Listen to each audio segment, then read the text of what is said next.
Hey y'all, it's Mary Hyatt, life coach, business consultant, Kundalini yoga, meditation and breathwork teacher, certified conversational hypnotherapist, and top leader with doTERRA essential oils. Welcome to season 3 of the Living Fully Alive podcast. Now we're doing things a little differently this time. This season is an 8-part mini-series called Feel to Heal.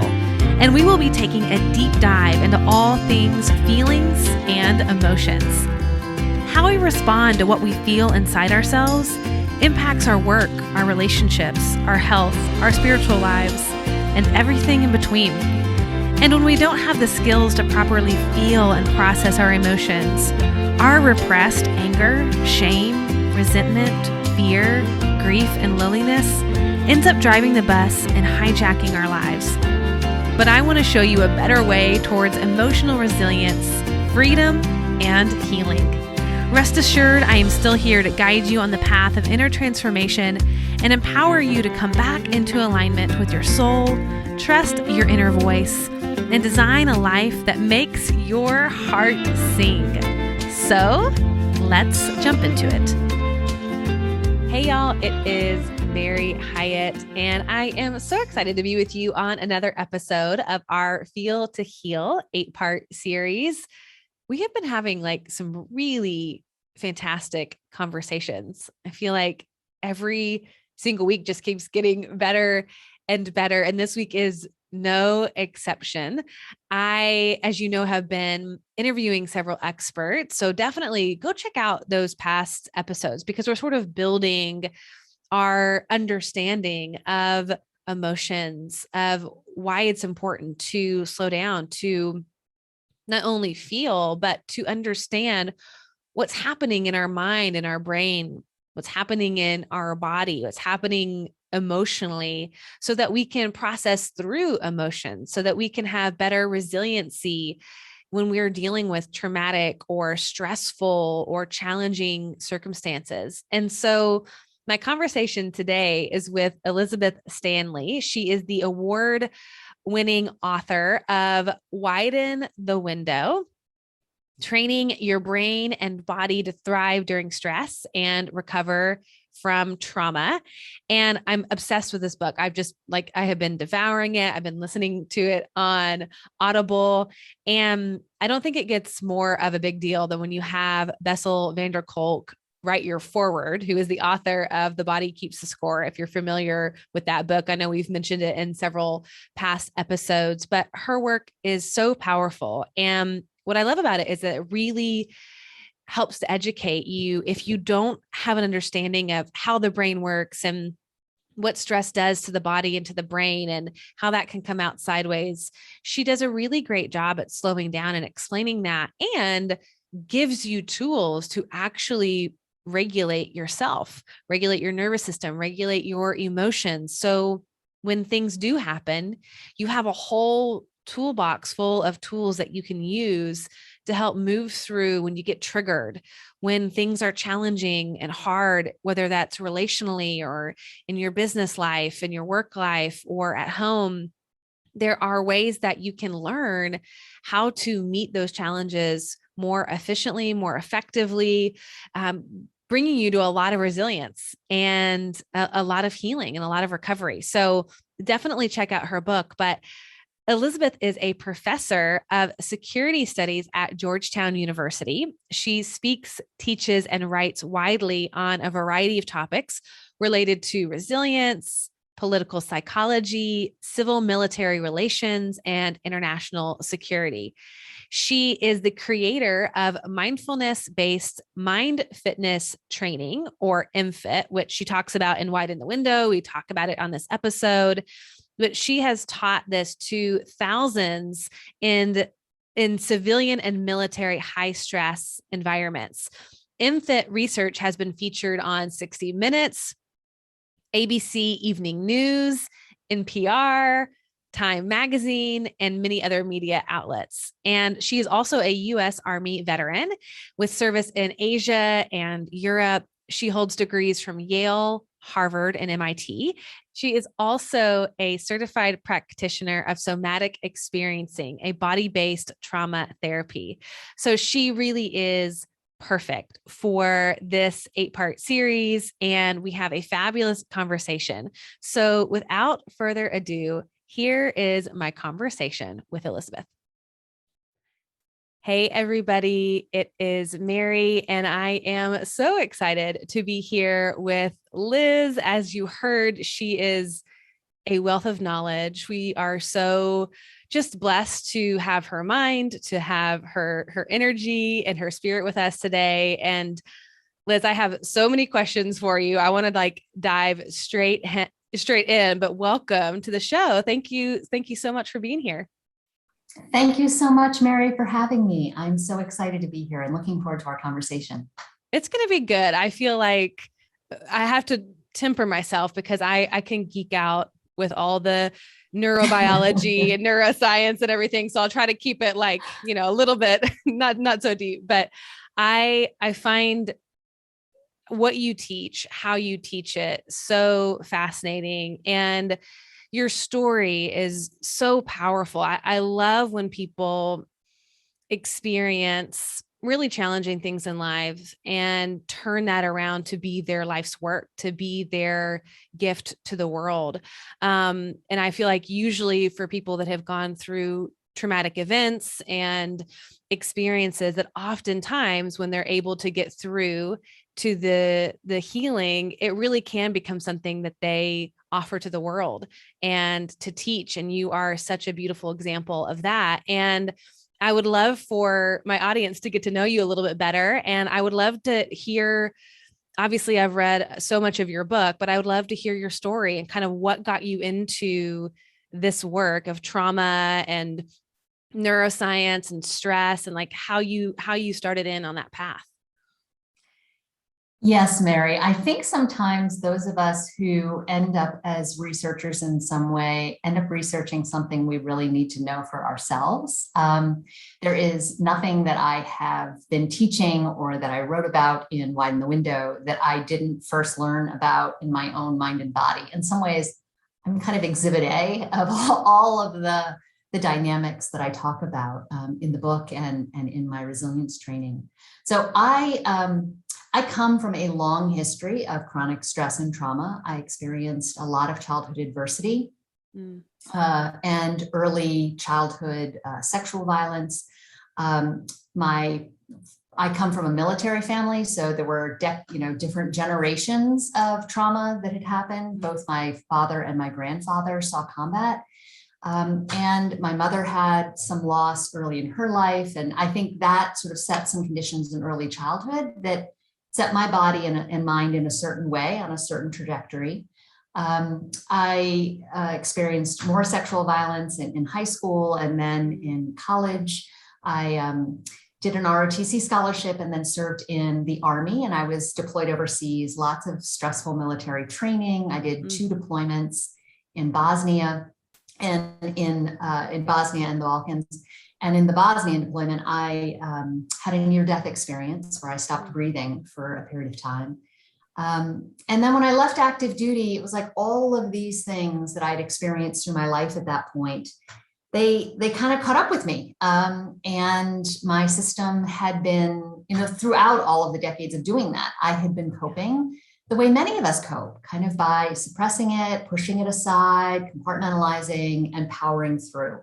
And that works up to a point, but it often then comes out sideways in the body. And that was certainly what happened with me. I had chronic respiratory problems and migraines and insomnia, and I didn't connect the dots. At that point, I had no idea that these things were linked. But then when I was in graduate school, I developed depression and PTSD. And that was the beginning of realizing, okay, things need to be different. But the real kind of turning point was when I lost my eyesight temporarily. It turned out I had Lyme disease and had not been diagnosed, and it attacked my optic nerves. And that caught my attention, to be a junior assistant professor who doesn't have eyesight. It's kind of like, whoa. Right. So yep. It was like my cosmic frying pan upside my head. And that really started me on a long journey. of healing, of a lot of different therapeutic techniques. I ended up doing some clinical training myself, intensive mindfulness practice here and in Burma. And through all of those experiences, as I was healing my mind and body, realizing that I wanted to be sharing these techniques in high stress environments like I had experienced. And so I created Mindfulness-based Mind Fitness Training, MFIT, and we've tested it. I've trained it offered it in many different high stress environments, but partnered with neuroscientists to measure its efficacy in combat troops before they deployed to Iraq and Afghanistan. And so through all of these experiences, it was really helpful for me to begin to understand that a lot of this was my neurobiology playing out its conditioning. So I could take it less personally. It really it didn't say anything about me per se. It was that these were habits and patterns, and this was what happens when a mind and body is that dysregulated for that long.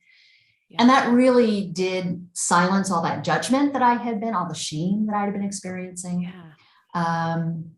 And it then helped me understanding the science behind all of it, really helped me understand the leverage points for how we can change that and make it different. And that's what I built into MFIT. And that's what I include in Widen the Window.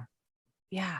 I so appreciate you sharing your story. And in the book, you go into a lot of depth into some of the nuances of it and sort of where you had that, as we would say in the South, your come to Jesus moment, and like being like, okay, something's got to give, right? Like, and I think that for a lot of us, we have a lot of those moments, and yet somehow or another, we write them off as, well, it's just a busy time at work, or I just have a lot going on, or, but so-and-so has it worse off than me. Like, I'm not that bad. I can just, muster through it, grit through it, bear my, whatever the saying is, just push my way. And oftentimes it's these little whispers that get louder and louder and louder until there is a moment, usually coming out sideways through the physical body, or oftentimes massive kind of life-altering events due to self-sabotage. Yes. And I can relate to that. I did that. I blew up my life. And that was sort of my wake-up call, and knowing like something is not right here. Even though I was doing therapy, I was doing all the right things. And yet, obviously, the more I've learned, I was not addressing and recovering from all of this, the allostatic load, right? The stressful built up stress over time, or built up trauma over time. So I want to speak to that a little bit, because I think in our culture, it's really normal and oftentimes celebrated, the fact that we can handle so much stress, that we can hustle our way through life. And yet, I think if we're being really honest, we know it's not working, but we're sort of set up for it. So can you talk a little bit about that? How there is maybe even just some confusion around what happens when we experience stress chronically over time? What happens to the brain? What happens to the body? I really appreciate you raising this kind of wider cultural issue, and how some of us know, we kind of partly know it, but we don't really want to know it. Right. There's such this huge value on grit and powering through. And as you put it, we celebrate and kind of romanticize being stressed out and too busy and having so much going on and never sleeping and never taking vacation and, running 18 hours a day, taking kids everywhere, doing all of these different things. And I think in some ways we've set our culture up to kind of disconnect those behavioral choices and that way of living day to day from its eventual consequences. And as you said, because we build over time, we build this allostatic load, this stress load that is wear and tear on our systems that eventually leads to all kinds of breakdown. That stress load builds slowly. And for those of us who have really gotten good at powering through and gritting it through, and most of our workplaces and schools reward this behavior, so we all kind of get good at doing it, we kick the can down the road on the consequences. And then we don't connect when the life blows up, or we have these big health issues, or we end up going off the deep end with an unethical behavior or something, we don't connect that actually is the result of all of those earlier choices. Yeah. So in the book, I talk about the window of tolerance to stress arousal. That's the window in the title of the book, Widen the Window. And we each have this window. And when we are inside our window, we can have all of our thinking brain functions online to make decisions, to access our ethical sense, to regulate our emotions and control our impulses and use willpower and remember things explicitly and pay attention. All these things happen in our thinking brain. But we can also, when we're inside our window, access our survival brain functions, and they can work together. And the survival brain functions are the ones that are either turning stress on or turning it off. But for most of us, because we've built allostatic load, we've narrowed our window through different pathways that I go through in the book. As we narrow our window, we start having this kind of adversarial relationship between the thinking brain and the survival brain. And that then contributes to some of this self-sabotaging, to relying on coping habits that might make us feel better in the short term, but they're not really giving us any recovery. I call those stress reaction cycle habits. We start having cognitive issues as our thinking brain functions get degraded. So we might have a hard time paying attention, or we might be really forgetful, or willpower goes out the window, so we can't control and interrupt our cravings. We're much more likely to give into them. And then we feel guilty or ashamed or self-judgmental about it. And it kind of becomes a bit of a vicious cycle. And what's interesting is that as we're doing all of that, we assume this is just about us because we're seeing everyone else in the world. And it seems like they're holding it together, because out in public, people can generally hold it together. But we don't recognize that, so as a result, we think, well, everyone else has it together. I don't. What's wrong with me, or why, they have it so much worse, or as you said, all that comparing that leads us to devalue what's actually going on in our minds and bodies. And our survival brain is in the background just screaming at us, like, pay attention. We've been stressed for so long. And so part of why I share as much of my story in the book, and I share stories of people I've trained in the book, is I want to help normalize for people reading that this actually is how it works. This is very lawful. This is how our minds and bodies are wired. And we have a choice around that. It doesn't mean that we're the only one having problems and everyone else has it together. They're having their problems in their own beds at night when their minds are racing, or they can't sleep, or they're dealing with chronic pain or upset stomach, or people don't necessarily share about this part. I guess that since the pandemic, people have started sharing more about their struggles. I think so. And that's been helpful, I think, in some ways, for starting to shift the culture around this. But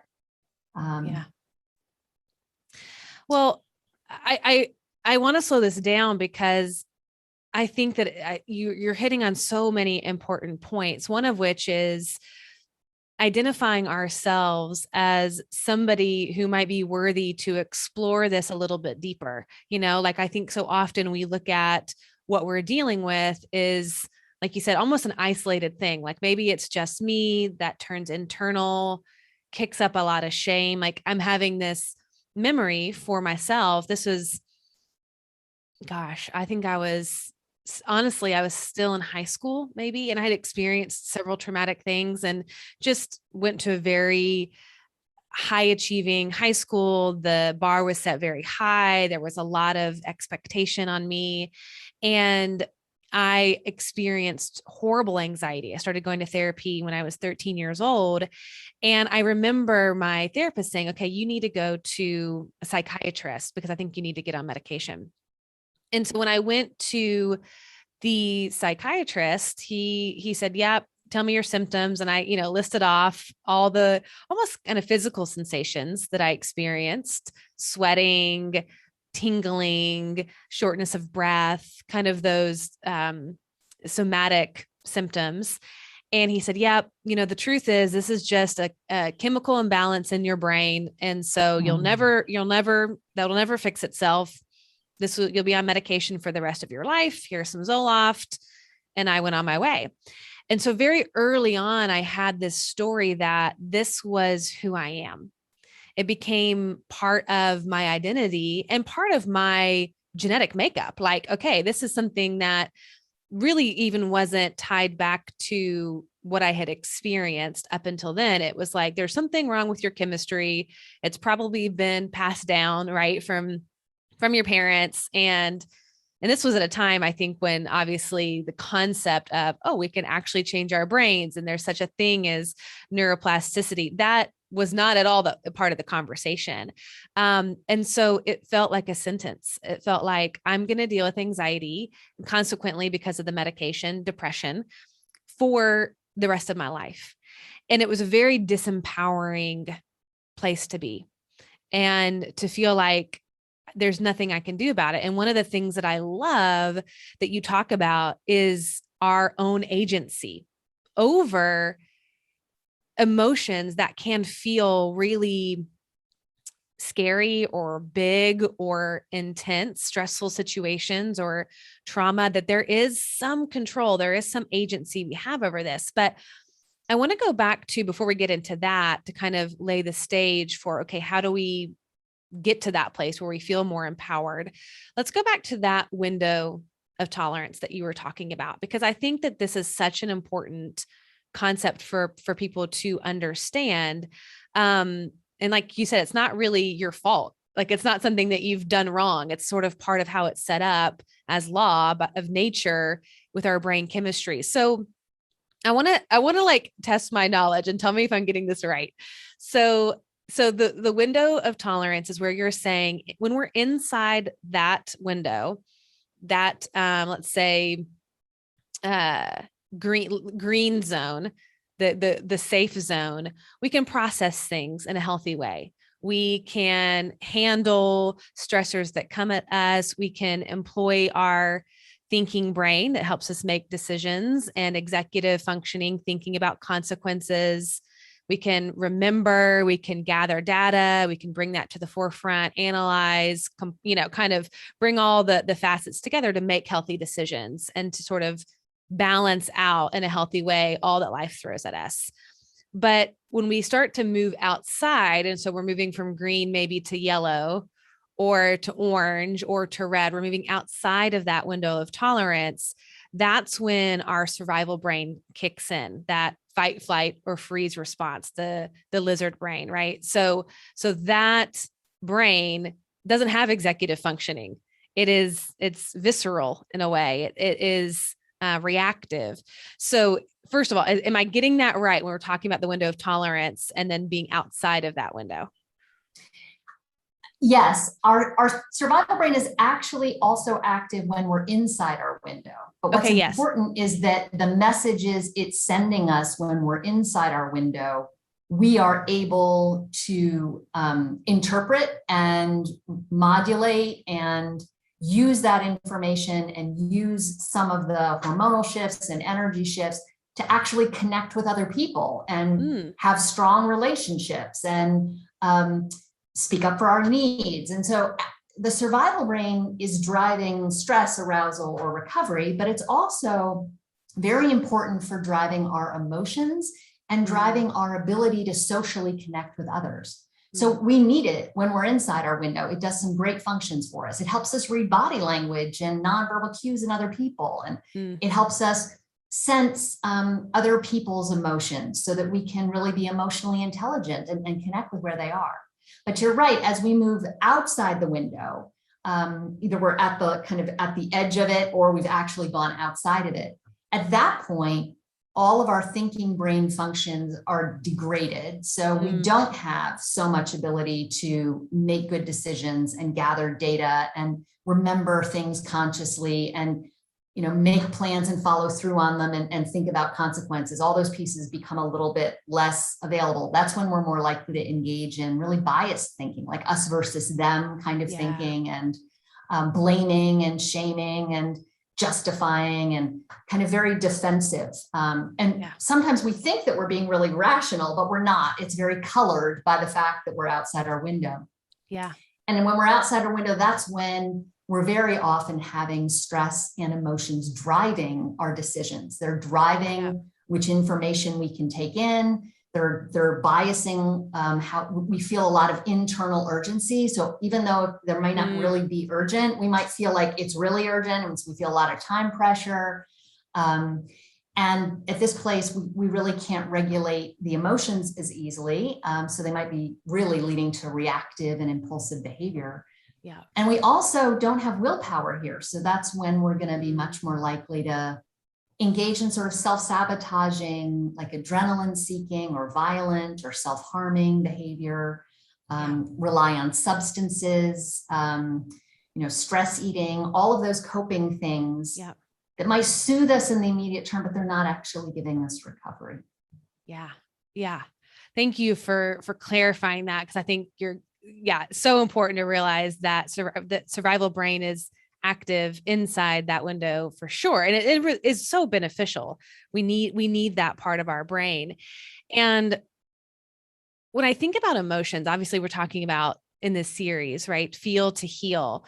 And I feel like with every client as a coach that I work with, inevitably when we start talking about emotions, first of all, there's usually a real disconnect. Like what I find more often than not is not somebody who's necessarily overly feeling or having emotional flooding, but more so that they're really protective and they're not feeling at all. They've kind of gone numb. They've disconnected to their emotions. And when we start sort of peeling back some of those layers, there's a real deep fear that if they went there, that they would have no control and that they would get stuck in depression, or they would get stuck just almost like and it's irrational, right? But like forever long panic attack that just never ended. Like if they felt grief or if they felt sadness, that they would just be in a fetal position on the ground forever and not function in life, which, I mean, let's be honest, that there's a risk there, right? But I think that there is a misunderstanding oftentimes of how to do this work gently, to begin to widen that window, kind of baby step by baby step by baby step by baby step. So can you talk about that a little bit? I mean, obviously you've developed an entire system to teach us how to recover from stressful situations, how to safely feel our emotions and move through challenging times in our lives. So can you talk a little bit about like that fear of like, I don't even want to go there because I'm not sure what's behind, door number A, and then how we can begin to make a little bit of peace with sort of gradually recovering? Yes. What you're describing, before I talk about what we do about it, I do want to address, I really resonated with your description of they have sort of trained themselves to go numb and kind of compartmentalize from it and dissociate from it. That actually is a sign that we are outside of our window. I talk about that as thinking brain override. So our thinking brain is still there, but its functions are degraded, and we're making it through the world by just shoving everything under.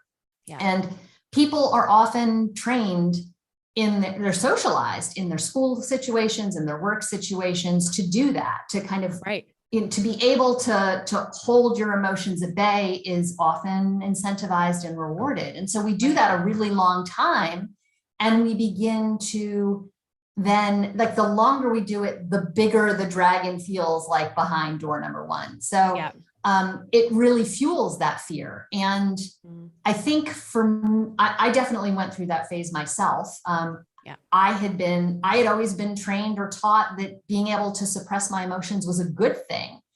And it is in very extreme crises. Let's be clear. There are certain crises where you have to be able to do that. That's fine. But it's not effective as a long-term strategy, because that's when we begin to have it come out sideways in somatization and all of these body symptoms that get created. There's a lot of research linking how much emotion suppression is linked to cardiovascular disease, to hormonal misfunctions, to chronic inflammation and chronic pain in the body, all these things that begin to show up, even suicidality as a result of suppressing emotions. We need our emotions. They're an important part of being human, and they actually are conveying a tremendous amount of information to us if we've learned how to read it. And then we can use that information to make better, more effective, and more appropriate choices. So it's great to start unpacking it, but you're right, it needs to be done with baby steps. And I think what's really important to keep in mind is that emotions are waves. They're like waves of activation or waves of energy. They won't go on forever. Our system, because of the way our nervous system cycles, it can't go on forever. It may be a very intense wave, but it will end. And so some of it is beginning to learn to trust that that's part of the natural law too. And to trust that we can have capacity and train ourselves to access attentional targets that convey safety for the survival brain, so that even as we're allowing that emotional wave to wash through, it isn't freaking our survival brain out, but we're able to bring that emotion into awareness and then let it wash through. And as we do that, that's actually a very, very important part of recovery. Emotions are often, they're often stored from prior traumatic events as part of unresolved memory capsules of those traumatic events. And so sometimes the doorway into this prior trauma that's unresolved is an emotion. And so being able to build up our capacity to tolerate sensations in our body slowly, gradually, that's really an important piece to being able to work with emotion. And I think, especially for those of us who have habits of thinking brain override, that suppression and compartmentalization that I used to do, that many, many people in our culture do, when we start to let emotions in, we often then associate and go immediately to the storyline and the beliefs that go along with that emotion. So like if we're angry, then we are all about the justifying and blaming, and I'm right and they're wrong. And we get totally caught in the story and thoughts that come with that emotion. And when we feed those thoughts, it actually will amp up the emotion. So and it's really one of the ways that we work with emotion skillfully for recovery in MFIT is to recognize that thoughts is one component of emotion, but emotions also have body sensations.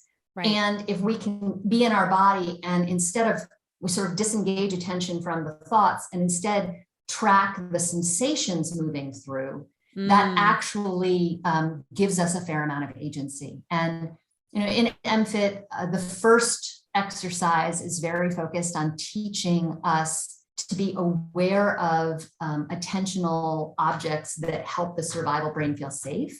The first exercise is called contact points, and it's all about directing attention to the places of contact, the sensations of contact between the body and our surroundings. So the butt and the backs, the legs of the chair, the bottoms of the feet with the floor, your hands touching each other. And when we direct our attention there, it actually gives cues to help the survival brain perceive safety. And when our survival brain perceives safety, that's when it starts the process of recovery automatically. So we can learn to keep awareness kind of grounded at these places and sensations of contact as we let the emotional wave wash through.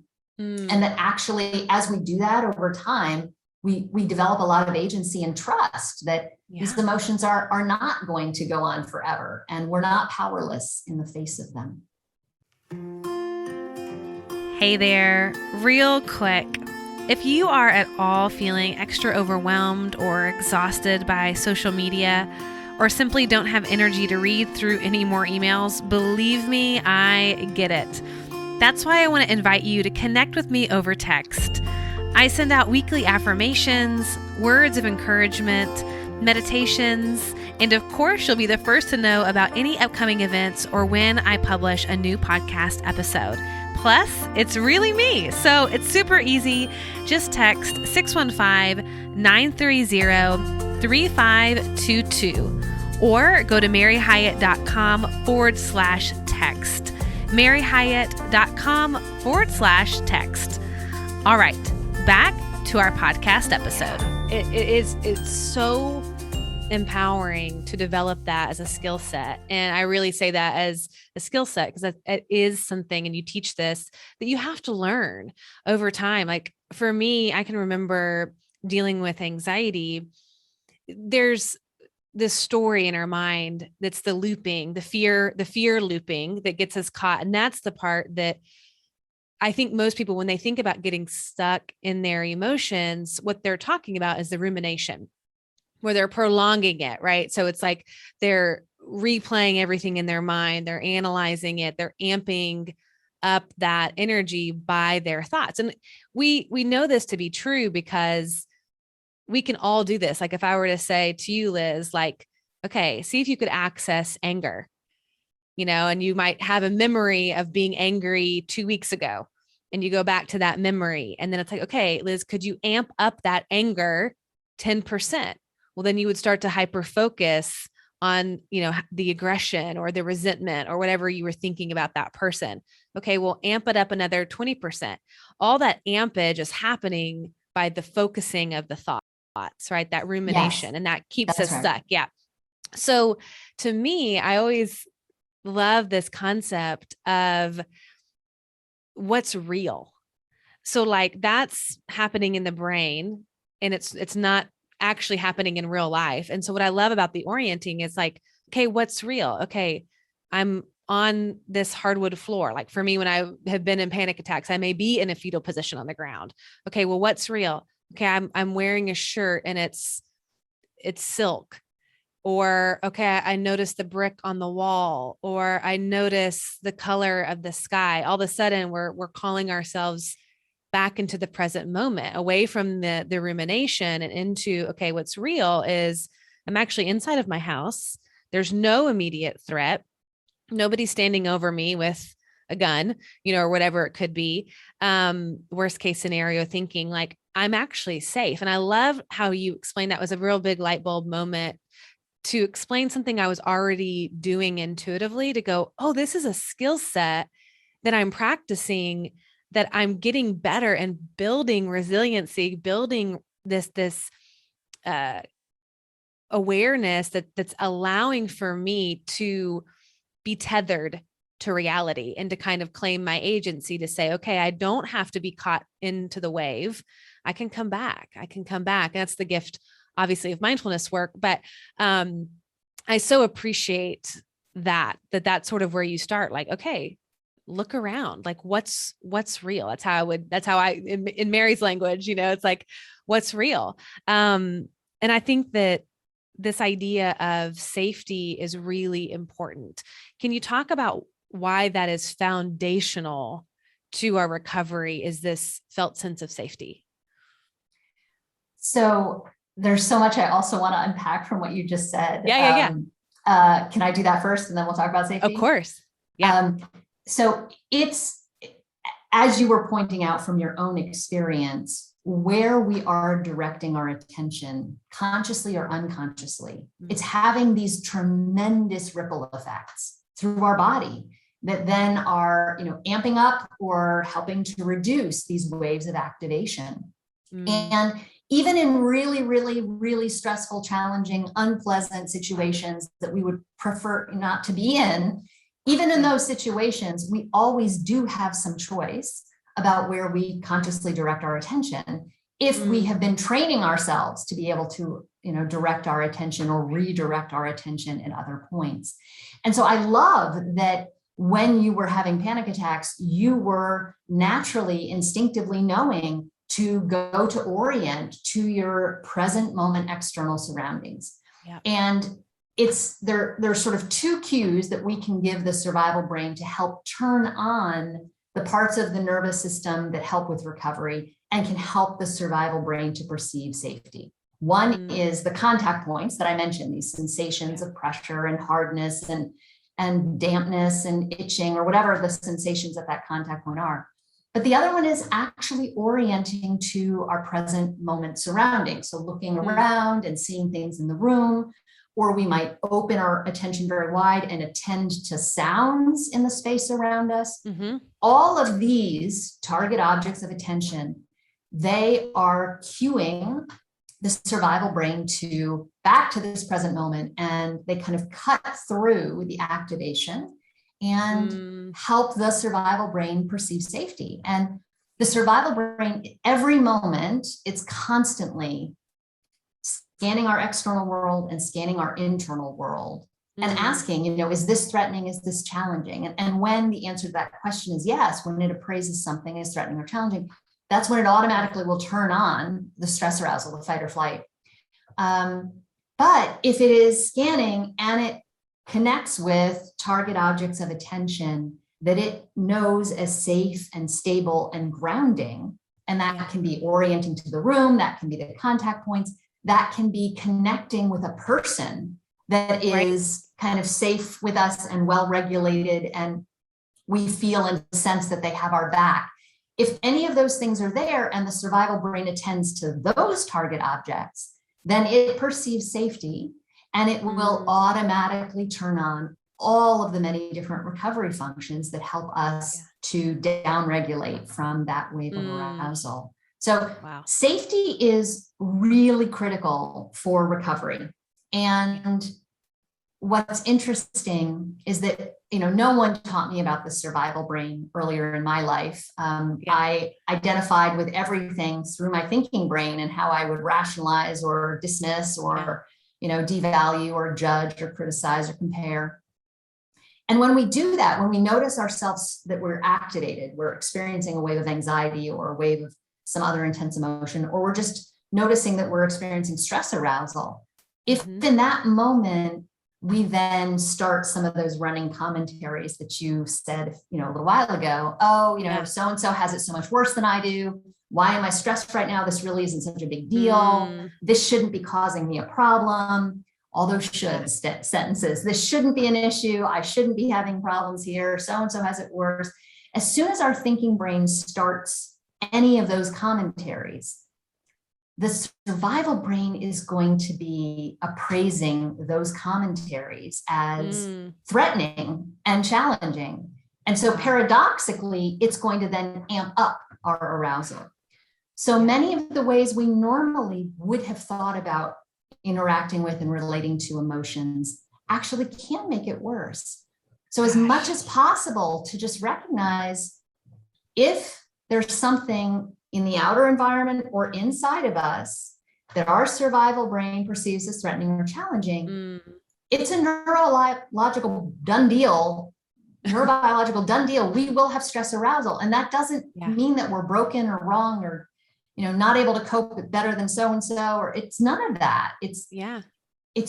So we need to start speaking the survival brain's language and setting the conditions for our survival brain to perceive safety. Because if there's something going on and our survival brain perceives safety, then the neurobiological done deal is recovery. Gosh, I love this so much because I just keep thinking about this idea of really partnering with ourselves, partnering with the survival brain. I know in the book you talk a lot about the thinking brain and the survival brain being allies. And this idea of helping, like you said, speaking the survival brain's language so that you can help it find and get to that place of safety quicker. And what I love about that is that I've experienced that something magical happens when we become, in a way, the observer, and we start getting, I call it compassionate curiosity. When we can start looking at, okay, what in me is like, I can start noticing, getting curious about in my body, what in me is tensing or sweating, or what in my body, where do I feel that energy, or where do I feel that emotion? I wonder what that's about, and I kind of am curious about my emotions, about the physical sensations around it, about my environment. And I think that it's such a loving way, rather than the judgment, if I shouldn't feel this way, or just get over it, or, suck it up, or man up, some of those traditional ways we've handled things in the past. to really partner and to really say, okay, what do I need in this moment to help me feel more safe? What's around me where I can go, okay, how can I speak this language to say, you are safe, you are okay, I'm right here with you, I've got you. And there's that inner dialogue of walking very, very gently, very tenderly, very compassionately with ourselves to that safety. I think about, I don't know if this is the technical term, but when I think about this, I always call it reparenting, like holding Yes. the little one inside of ourselves that's just afraid and scared and going, I'm right here. I'm not leaving you. You're not alone. You're not having to do this by yourself. Like, I've got you. And that for me is always like, that takes me from amped up to, okay, okay, thank you. Like that feeling of I'm not alone. But I think there's this piece to curiosity, maybe you could speak on, that I think is helpful in moving into that role of the observer instead of being so in it. We can't, separate some of that. Yes. In my experience, we really need awareness and non-judgmental curiosity. That's my language around it, but it is compassionate. Non-judgmental curiosity is compassionate. These two things are almost like alchemical agents that allow for healing and transformation, because they help us start to see these patterns, these neurobiologically conditioned patterns that have been running unconsciously our whole lives. And rather than judging them, we can begin to recognize we wired these particular ways of relating to experience or showing up in relationships or responding when we're stressed or responding to certain emotions. We wired these things because at the time we wired them, it was really an adaptive choice. Right. Often these patterns happened, and they were wired, as you put it, very early in childhood, when we did not yet have all of our thinking brain functions online. We didn't yet have the social engagement, the ventral vagal parasympathetic nervous system circuit. That wasn't fully online yet. And so we wired many of these patterns because that was wherever our cutting edge was in our early childhood or adolescent neurobiological development. And then because we kept enacting those patterns during stress, those patterns got reinforced and then generalized, so that our survival brain, even now as adults, we're still relying on those same patterns when we experience stress and emotions. Yeah. And we can't change it if we're judging it, if we're being aversive to it, if we're pushing it away. We have to be able to see it and allow it to be how it is, and be curious, what's going on here and what triggers this pattern? And then when this pattern gets triggered, how does that show up? What kind of thought patterns? How does that show up in my body? What's the emotion? And then when we start interrupting it by redirecting our attention to, the silk shirt or the hardwood floor, those interruptions, they're not just helping the survival brain perceive safety in this moment. They're also helping the survival brain realize, oh, wait a minute, I don't have to use that other pattern. And it helps it begin to update its implicit memory. And that's a really important part of being able to shift these patterns. So we really do need awareness and non-judgmental curiosity. Those two together sort of serve, as you put it, as an observer, but they create a field of awareness that allows these shifts to happen. Yeah. Well, and I think towards the end there, you were talking about, to me, the repetition of every time you do that, that's more, it's the firing and wiring gets stronger. You're creating a new connection in the brain. Yes. And I think that sometimes that can feel frustrating, because I think oftentimes we want the quick fix. We want the Zoloft to just fix all of our problems. We want, one therapy session, one coaching session, one yoga session to be the end all. And I'm healed and I'm finally regulated and better. And I think what's so powerful about the work that you do is it just normalizes the fact that, like, we are dealing with the brain here. We're dealing with things that take a lot of repetition, a lot of time to shift, to get there, but that it is, to me, helpful to know the more we do this, the more we practice it as a skill set, we are walking ourselves closer and closer to that place where then that becomes a new normal. I can handle my stressors. I'm able to hang out with a wider window of tolerance. I can manage triggers. Like, to me, that's the hope, not that our triggers go away, but that the recovery is so much quicker, that we are really able to get to that resilience much, much quicker. But I think that the key is we've got to practice it. So we have to look at this and this is why I love the mindfulness, fitness training, that it is training, just like you would go to the gym. It's a training for our mind. It absolutely is. Everything about our minds and bodies is the result of repeated experiences. As you said, neuroplasticity, the idea that repeated experience is changing our brain, changing our nervous system. Epigenetics is the science of how repeated experiences change our gene expression. Physical exercise is the science of, how we create muscular or cardiovascular changes. Every system in our body, in our mind, is the result of repeated experiences. And habits are, one of the biggest contributors to our repeated experiences. And so when we've got decades of having done repeated experiences unconsciously in one way, it would be completely foolish to think a silver bullet or a pill or a weekend retreat or one coaching session is going to do it. It's not. No, you're right. And anyone who tells you otherwise is really not understanding the lawful nature of how we're wired. But you're right. As we begin to consistently practice and repeat the new pattern, it's going to be uncomfortable at first. It will. But each time we do it, it's going to get easier and easier. It's going to develop momentum and inertia. And that's why it's really helpful to have some kind of external accountability, whether that's working with a therapist or a coach, or whether that's being in an accountability group. It's like the reason why having a workout buddy is so important, because it gives us the kind of structure to help us have those repeated experiences until it begins to really have some momentum of its own. And we do have a tremendous amount of power here. As I said, I am exhibit A of what I'm teaching. My system was so dysregulated. I had so many unresolved traumatic history events that then had all kinds of default programming that was not in a beneficial direction.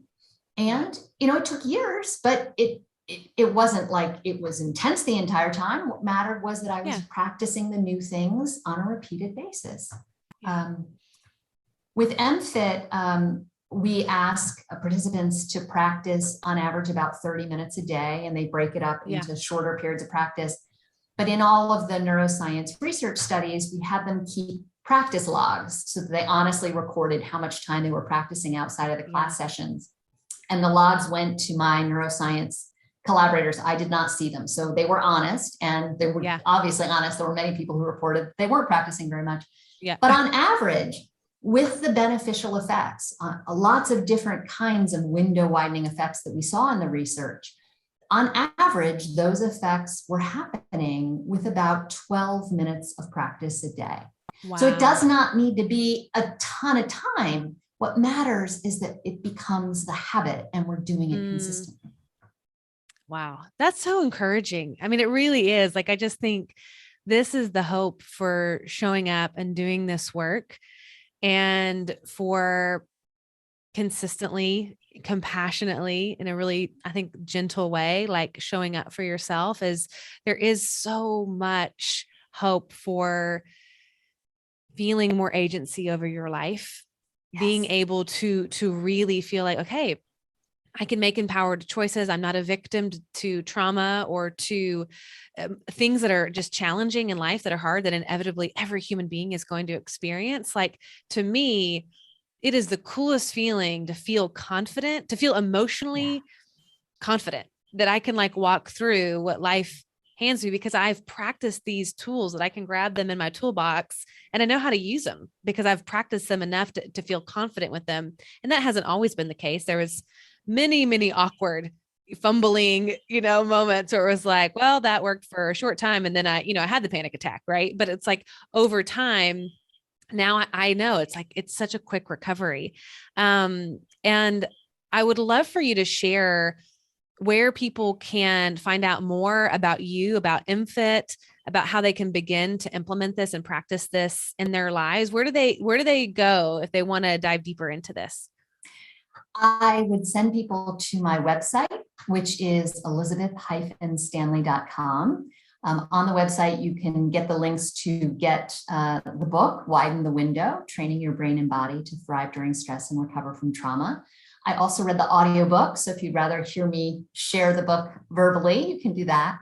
And last year, I launched an online version of the MFIT course with a company called Sounds True.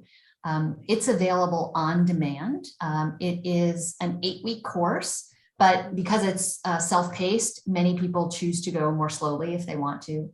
Each of the week modules has about an hour's worth of videos that kind of explain the content of that week's theme. And they range from 5 minutes to 15 minutes. So it's not a 1 hour thing, but over the week, it's about an hour of videos. And then the practices, the self-regulating, resilience building practices. And the link for that course is also available through my website. If there are any public servants, first responders, military or veterans, medical workers, school teachers, people who are working in public service roles, we are committed to sharing the course freely. So there's a link also to explain how you can apply for complimentary access if you're in one of those roles. And the first exercise of the MFIT sequence is a 5-minute audio file. And I've talked about it, the contact points. If you can get the download, you can download that 5-minute exercise through my website as well. And so anyone listening here could, without doing the whole course, you could at least pick that up and put it on your phone and listen once a day.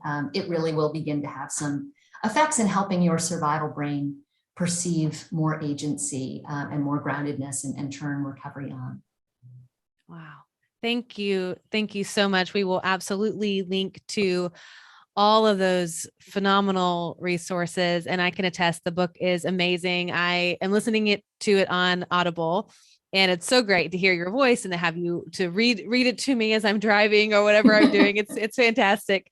And I am just so grateful because I think that so many people, it's like, okay, they have the awareness, but they don't know what to do to regulate. How do I go about this? That's always the question I get after people listen to some of these episodes. Like, okay, now what? Like, okay, I get it. Like, I'm definitely dysregulated. Now what do I do? And that's why, to me, this is such a timely episode to talk about MFIT and to talk about there are things you can do. And that's the hopeful part. So thank you for your work. Thank you for creating this training. And I encourage everybody to go check out Liz's website and MFIT and share it with those that that are looking for resources, as well as using it for yourself. So thank you. Thank you. Thank you. I appreciate you. Thank you so much, Mary, for having me. I've really enjoyed our conversation. And I hope that listeners find it useful.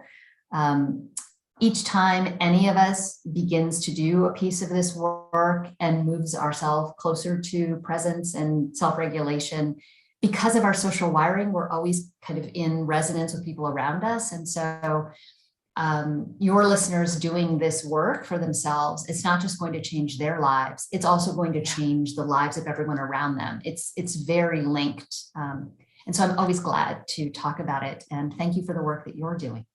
Yeah. Thank you. I was like, preach, sister. Let's go. Oh, y'all check out Liz. Please share this episode on your social media. Tag me, tag Liz. And I am so excited that we have several more episodes in this series of Feel to Heal. So don't go anywhere, and I'll see you next time. Bye. Hey there. Thanks so much for listening. If you enjoyed today's episode, make sure to share it to your Instagram stories and tag me at Mary G. Hyatt. Or, of course, share it with a dear friend, sister, or colleague. I think we could all use a little more emotional awareness, don't you think? Plus, if you haven't already subscribed to the Living Fully Alive podcast, make sure to do that now so you don't miss out on any of my episodes or guided meditations. All right. Thanks, y'all, and see you next time.